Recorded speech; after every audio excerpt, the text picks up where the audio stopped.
Hello, everybody. I hope you're doing well. Before we begin, I want to remind you that this content is for educational purposes only. Always research and verify information from credible sources and use this video as a supplement to your own study, textbooks, and supervision. My goal here is to help you understand and remember these concepts clearly and effectively, but it's your own effort and practice that makes this learning real. Welcome back to Study with Cree. In this video, we're going to dive into one of the most tested areas on both the CPCE and the NCE, counseling and helping relationships. Here, you'll learn the theories, techniques, and key concepts that every future counselor needs to master. This section tests how you understand the counseling process from start to finish, from building trust using evidence-based theories. It's not just about what you know, but how you apply it to help clients grow. Carl Rogers is the foundation of modern counseling. He believed that growth happens in a safe and accepting environment. His 3 core conditions include empathy, congruence, and unconditional positive regard. He believed that they are essential for real connection. When these are missing, clients shut down emotionally. Every effective counseling relationship moves through 4 different stages. The first stage is rapport and relationship building. It helps to build safety. Sorry about that. The next stage 2, is assessment and goal setting. It helps to bring some sort of direction to the relationship. The third is interventions, which helps to promote growth. And the last stage is termination and evaluation. It allows reflection and it allows closure. Cognitive and behavioral approaches are the backbone of modern therapy. Ellis's REBT model helps clients challenge irrational beliefs, while Beck's CBT model focuses on changing distorted thought patterns. Skinner, he taught us that behavior can be shaped through reinforcement. And lastly, Bandura reminded us that people learn by observing others. All of these are very interesting and also critical things to think about whenever we think about cognitive and behavioral approaches. Gestalt therapy emphasizes awareness in the present moment. Existential therapy helps clients find meaning and make responsible choices. Reality therapy focuses on control, helping clients to recognize that while we can't control others, we can always control our own choices. Here we have Freud and we have Adler.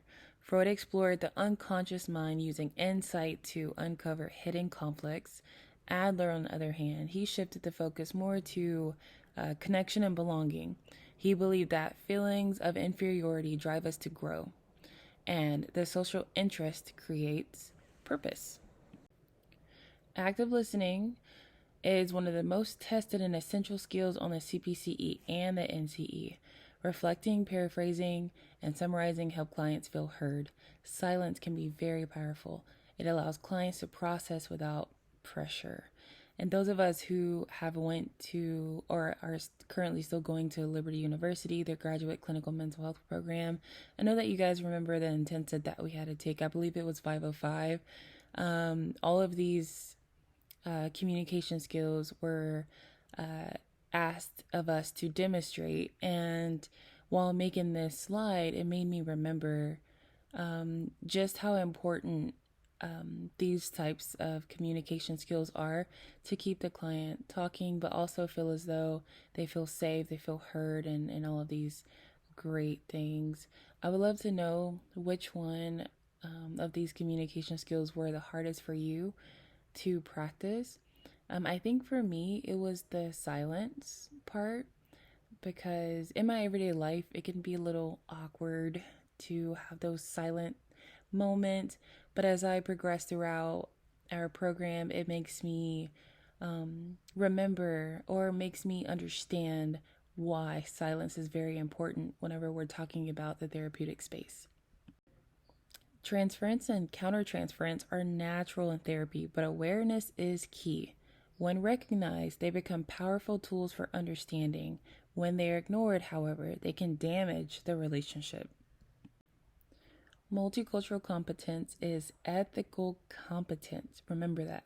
It means knowing your own worldview, learning about your client's culture, and adapting your own techniques. On the CPCE, when in doubt, choose the answer that includes supervision, reflection, or cultural humility. Even the most skilled counselors can create barriers if they aren't careful.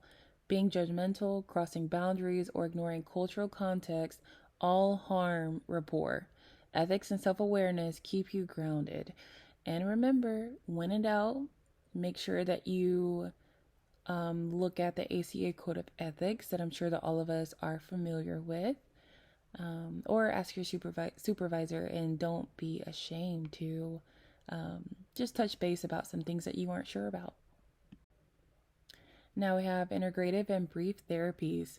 I am very familiar with motivational interviewing. I'm pretty sure you guys are as well. And also solution-focused brief therapy. These two modern approaches appear frequently on exams. Motivational interviewing encourages clients to find their own reasons for change. And of course, if they need a little assistance or a little help with exploring those motivations, that's what we're there for, to help guide them. Solution-focused brief therapy highlights what's already working instead of dwelling on what's broken. Here is your quick recall. Remember who each theorist is.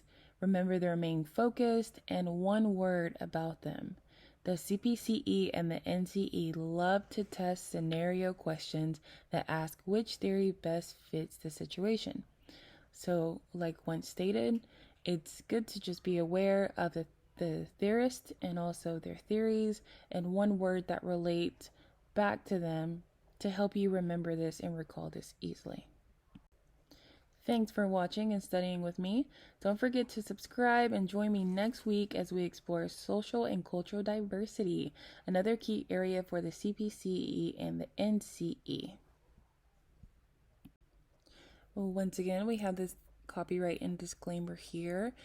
Just remember to do your own research, and I am here to help supplement your learning to make things a little bit easier for you and to give you a different way to learn and absorb information. If you have any questions, please don't be shy to ask. And happy studying. I'll see you guys next time. Bye.